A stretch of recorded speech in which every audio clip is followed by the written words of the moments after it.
Mga dudes, aminin natin, minsan nakakainis tingnan yung lababo na kita lahat ng kalat sa ilalim. So ngayon, gagawa tayo ng pintuan, walang cabinet, yung sakto lang para matakpan yung ano man meron dyan sa ilalim. Sige na, gawin na natin yan, Alagalawan J-Will style. Ika nga nila, in small spaces, a simple solutions matter. So, let's start! Welcome to episode 1. Yan na nga. Simulan natin sa pagmarka.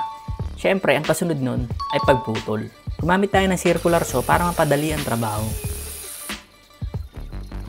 At nandyan nga si Aling makulit. Laging nangungulit. Pero kahit ganyan, safe tayo. Safe siya. Kasi aware tayo sa paligid.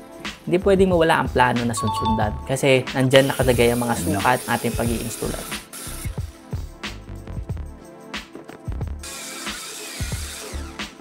At dito, gumamit na tayo ng jigsaw dahil maliliit na yung parte ng puputulin natin. Masyado ng overkill kung gagamit pa tayo ng circular.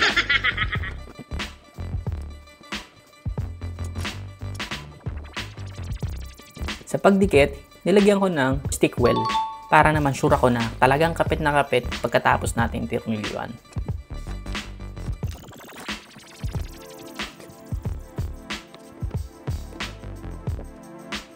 Yan na, takpan natin yung likod.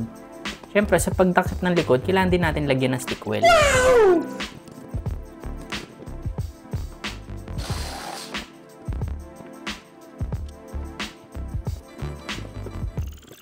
Ayan, repeat process lang.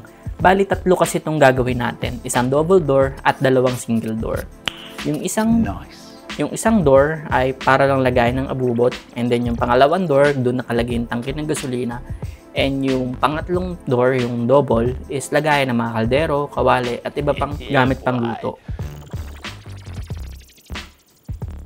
Ayan nga mga dudes, medyo natutuwa na ako kasi from old house, medyo napapaganda ko na yung bahay ko.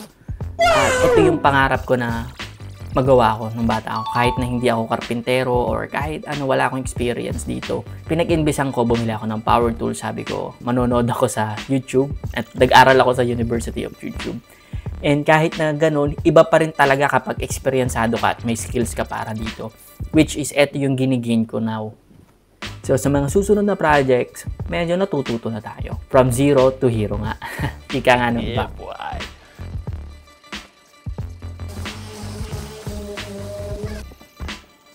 So, ayan. Pinturahan natin. Hindi pwedeng mawala yan. Dahil yan yung nagpapaganda ng gawa natin. Dito natin natatago ang mga imperfection ng kahoy.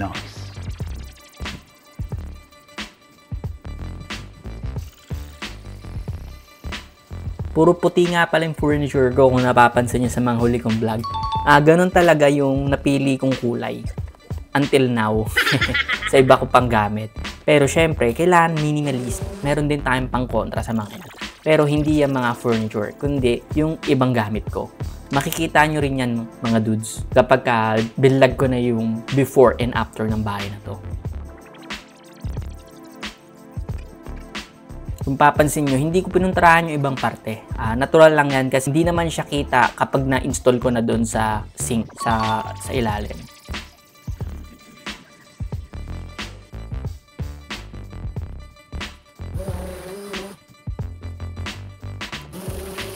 So ayan, install na natin. Kung papansin nyo, sa bandang kaliwa, hindi sila pantay or hindi siya nakadikit. Which is, kalkulado ko na yan dahil hindi skwalado itong dingding sa gilid. Parang tawagin sa construction ay wala sa hulo. Pero mamaya gagawa natin yan ng diskarte kahit ganyan. Makikita nyo. Ang ginamit ko nga pala dito ay high-low na screw. So, base sa research ko, hindi na raw kailangan ng tox, which is totoo naman. Tinry ko, hugutin, mas nauna pang nasira yung kahoy kesa mahugot ko yun. Compared sa may mga tox na kahit may tox, nahuhugot pa rin. So, minabuti ko na gumamit ng high-low sa mga iba kong project. Ayan, dito sa part na to, dito na tayo nagsisimula gumawa ng pinto. At ang request nga ni Mrs., yung isang pinto na gagawin namin para sa gas, lagyan ko daw ng butas or anything na para makasingaw yung gas kung sakali man magka-problema. Kasi marami siyang napanood sa social media na biglang sumasabog yung tangke nila or yung stove nila pagkabukas nila, which is nangyayari nga naman talaga or pwedeng mangyari kahit kanino. Kaya minabuti ko na lang na gawin niya yun para rin naman sa safety ng aming pamilya. Nice.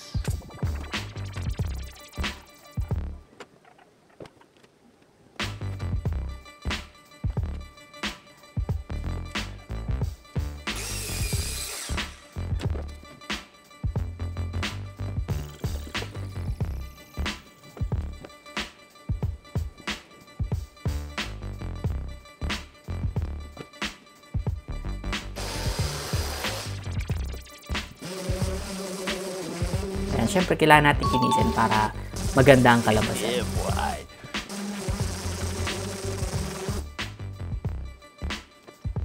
Ito yung sinasabi ko kanina mga dudes na kailangan butasan.